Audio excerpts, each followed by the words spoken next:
Initially, the press was pretty softball on this. They didn't really seem to want to touch it. I mean, I've been following this thing for a couple of months.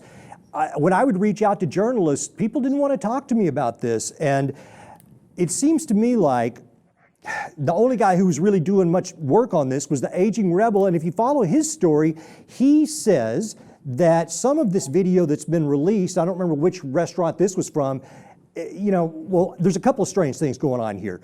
It appears that perhaps there were at least 2 undercover cops that may have been part of the Cossacks who took off their Cossacks jackets and put on police windbreakers after the firefight was over.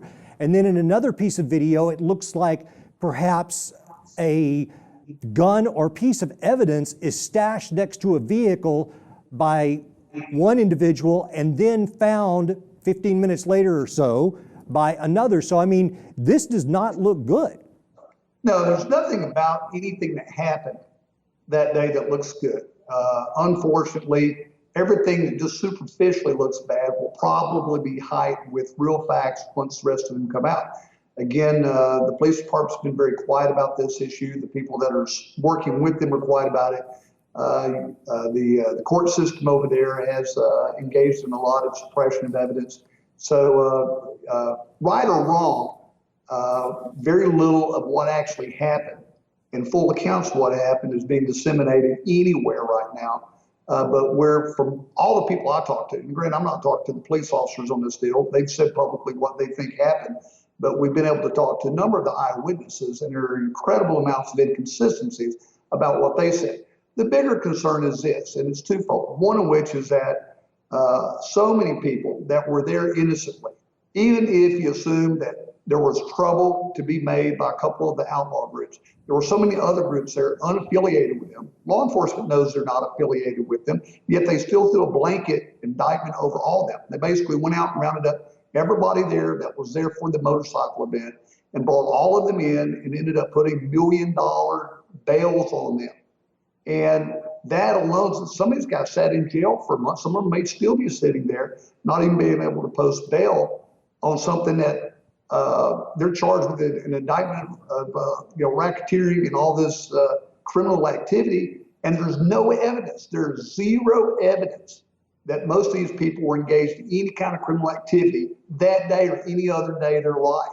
And yet you still had affidavits, rubber stamped by law enforcement there saying that they were all engaged in that with no other evidence. And that's what was used to arrest all these people and detain them so long. So that's problem one. Problem two is when you have now the media covers all of these incidents of police brutality.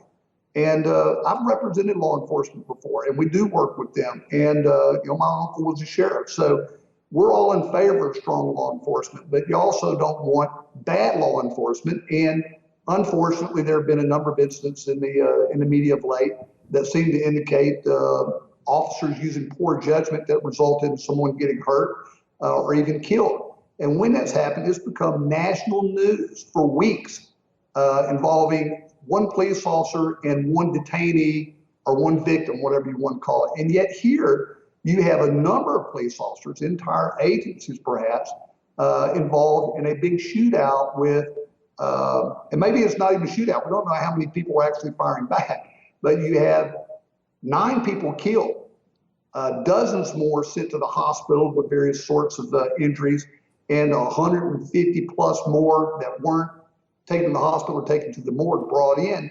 And yet there's been almost zero coverage. It's kind of like, hey, there was a shootout with a bunch of bad biker people and the cops came in and saved the day. And yet that was the story that came out that first day and nothing was said since. And you would wonder where the investigative reporting is on that and where the press would be in wanting to follow up. It's been a very quiet issue with the national press.